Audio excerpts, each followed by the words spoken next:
What's up, guys? Thanks again for coming to the podcast. Today I got a new entry for you. It's in regards to a Netflix original TV show called Warrior Nun. Anybody with Netflix has probably seen this, because normally Netflix has this thing where whenever they have something new, comedy special, TV show, movie, it stays in the front of your suggested section for about a month. And that's where this was for a while. I know one of the big ones out right now is this TV show Ratched with the actress from American Horror Story. Before that, it was the movie Extraction with Chris Hemsworth. Every new comedy that comes out, anything Netflix does, they'll always push it on you over anything else you want. And they never have anything besides something you're actually looking for. You know what I'm saying? You go to search, can't find nothing, but I guarantee you'll find everything Netflix owns. So, I can't hack them for it. The thing is, they're all good. Almost everything that Netflix has put out is good, and Warrior Nun doesn't fall short of that. I did just hear that it got renewed for a second season, which I'm glad about, because it does end on a cliffhanger, and if you're not one for that, you might want to wait for the second season, but if you're okay with it, it's so good. I didn't have a moment where I could, like, okay, so you know how sometimes, like, a show will kind of, like, prolong its story? Like, it only has a one route for the story, but it'll put a filler episode in to kind of prolong it, you know? It's like, oh, how can we make a show that we wrote that's 10 episodes, 20 episodes? Let's put in a bunch of fillers and then do a bunch of nonsense character development. Netflix does a good job with not doing that as often. It does do it sometimes, but this is a show where I didn't feel that was happening at all. Like, every other episode is like, you do get kind of annoyed by where the story goes, but it's not like it's not necessary. You know what I'm saying? It's about a teenager who's essentially somebody who doesn't believe in God, is chosen by God to be the ultimate warrior for heaven.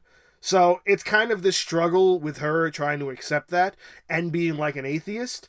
So when you have that battle, you're all going to have some moments that it's like, why isn't she just accepting her fate? Why isn't she just going to fight these dudes? Why is she being a prissy teenager? Well, to be honest, that's what the character is. It's a 19-year-old girl who gets superpowers and doesn't know what to do with it. You know what I'm saying? And it's all about the church and stuff like that, and it goes really, really deep into its own mythology in a way, you know, talking about demons and the church and things like that. It all takes place in Europe, around Spain and Italy, and they mentioned Paris. I don't know if they go to Paris or not. I can't remember off the top of my head, but it's based around there. So there's a lot of back and forth dialogue between Spanish, Italian, and American, but it's mostly in English, and it's a very, very good story. It is so unique to me when you think of, like, what could you possibly do in this day and age that hasn't already been done, that you aren't just rehashing something? And yeah, I mean, maybe it's a rehash, you know what I'm saying? You know, person who never had abilities gets abilities, doesn't know what to do with them, they're a teenager. You know, you could add as many tropes as you want to this, but it's not just about the tropes, it's about what the tropes are attached to. You know what I mean? Unique concepts are very hard to come by in this day and age because a lot of the stuff has been done already. That's why all you do is you get reboots, you get remakes, you get sequels. You know, it's very difficult to come by anything that is unique, but to me, I do feel like regardless of how many tropes you can attach to this, it is still unique in its supernatural background, in its storytelling capabilities, and in just where it is, like where this picks up from and how it kind of dwells back into the history of like all the wars they've been fighting, all the battles they've won, all the demons they've slayed, and kind of leads up to where they are now. So it's kind of a origin story for this character, and the name of the superhero is the Warrior Nun. So it's for this generation's Warrior Nun almost. So now it is kind of an origin for her, but it's not an origin of, like, the concept of what she exists in. It's almost like how Ant-Man picked up on the fact that, like, it was passing the torch. So Ant-Man's already existed. That's what this kind of is. The Warrior Nun has already existed. So we're taking place in a world that's in modern day era for where they would be in today's world. And every now and then they go back and they talk about how they got here and all the stuff they went through. Each character has a nice little bit of time and to shine in individualized episodes, but each character is very, like, good. It's very much like no character is just there to do nothing, and every character gets the appropriate screen time, and every character is placed well. There's no character that is part of the story that is like, why are they there? Why is this girl here? Why are we talking about her? Why is she involved? Like, they all fit. It's it's a very, very good show. It's very well done. I really can't talk much about any of the actors or the actresses because a lot of them I've never seen before. I've never seen them in anything else. I do know the main actress, Alba Baptista. She is a big actress in Spain. She's big in a lot of Spanish television and things like that. I think this is her first Americanized role, and she does a fantastic job. You know, being that I think she's like an 18, 19-year-old or a 20-year-old, she's very young in the game, and she's got a lot of potential. So she's definitely going to go places. There's really nobody else that is kind of recognizable. I mean, I think maybe the main, like, father character is played by, I'm going to butcher this guy's name. I apologize to the actor. Joaquim de Almeida. Definitely butchered that. I do apologize, sir, if you ever hear this. But he's been in a lot. He's not really a big... I mean, he does have a big role, but it's more of a supporting role. It's more in the background kind of role.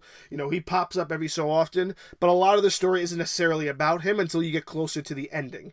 But he's been in movies for years. He's probably the only veteran actor I recognize in the film. You know, he was in The Hitman's Bodyguard, which is a recent film. Let's go even further back. He was in Desperado. He was in with Antonio Banderas.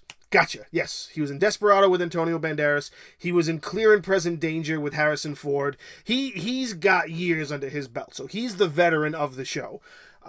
He does kind of portray kind of the guy where they're going against him in a way because he's the father that has to do things very old school, and they have a father that's a member of their church there, who's kind of like the one they're used to, and then this guy comes in and starts changing rules and stuff like that. So he's not really the bad guy, but he's kind of the asshole of the church that goes after them in a way. You know what I mean? I will say that it is definitely worth the sit down, and it's worth the watch. And if you are trying to find something that you can binge, what I love most about a show like this is if there's one thing I hate that Netflix does, is they make their shows with long intros. If you're a show on Netflix and your intro is more than 15 seconds, then I don't watch you. I'll be straight out. It took me so long to get through like Daredevil and Luke Cage and all these other Netflix originals because they created such long intros for them, and it's not necessary. And Warrior Nun does something that's kind of in light of like Supernatural. If you're fans of that show, how we know that intro is like 3 seconds. Bam, title of the show. Bam, show. That's all you get. That's what like this is, and I love that. I love that they did that for the show because it gets right into it. And another odd thing is the episodes aren't long. So it's a 10 episode series. They range from like 35 minutes to maybe close to an hour, which is nice because that's all filled. Like when you talk about the intro being like less than 3 seconds, you're talking about that's all filled with the show. And they're not extending it to fill an hour. They're doing the story that they want to do for this part to get you to watch the next episode, and regardless of how long it is, that's the appropriate amount of time to do that piece of the story. And you feel that when you're watching it, and you want to keep watching it. You want to go right into the next one. There's no stale transitions. There's no things that say, okay, I do it, like I'll stop here and I'll come back to it later. Like there have been a number of shows where I'll just stop and I won't care to go back later. A couple of months will pass. I'll go back into it. I'll remember exactly where I left off. It didn't keep me there. It didn't want me to keep rolling over and over and over into the next episode. And to have a show like that with such a short run that you could literally watch this in a day. It's 10 episodes, but it isn't 10 hours long. It's probably closer to maybe 6, 6.5, which isn't that bad. That's a Sunday. If you want a lazy Sunday and you want to binge a show, this is the show to watch. You know what I'm saying? Like, it's like watching a full season of, Family Guy or to any fans out there, it's like watching 2 or 3 seasons of Robot Chicken. You know what I'm saying? It's not that long, so it doesn't take up so much of your time, and it's not a regretful use of your time. I do know that it's about a novel. I did read that. I don't know if there's just one book or if it's many books or if that's what they're doing. It's a big thing now that they're trying to take books and make more and more stuff on it because everybody is running out of, ideas. I said this in a previous entry that there is very little uniqueness left in Hollywood. Very few tales are told in the storytelling of a film that do justice to anything that you haven't seen already. We all know what a movie trope is. We all know that there are stories that have been rehashed and rebooted, and it's very rare to find something that kind of comes off as unique.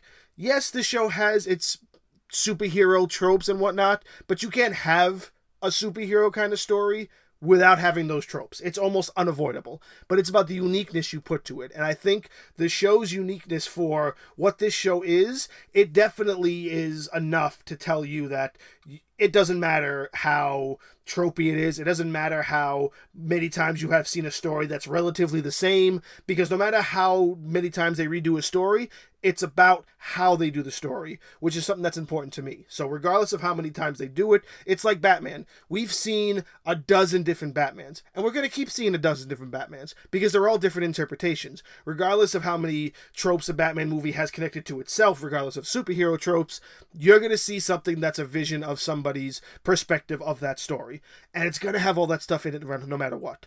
I'm telling you, if you've got some time, or if you're trying to kill some time on a Saturday or a Sunday, or you got a day off, or you're sick in bed, I'm telling you, you could start it like if your day job is a 9 to 5, you could start this series at 9 o'clock and you'll be done before 5.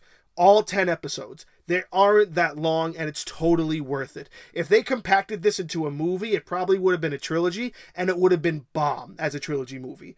But I am happier that it is a show, because it gives them time to tell the story correctly. I don't know what to expect from the next season. All I'm going to tell you is that I didn't expect it to end the way it did. And it's a fantastic ending. It's a fantastic show. And I'm telling you, give it a shot. All right, guys, listen. Thank you again for coming. I really do appreciate all of you listening. I've said it before and I say it again. I do this for fun, but I always love hearing back from you guys. If you're on a platform listening to this and they have some form of feedback that you can leave me, by all means, leave me something. I'd love to hear from you.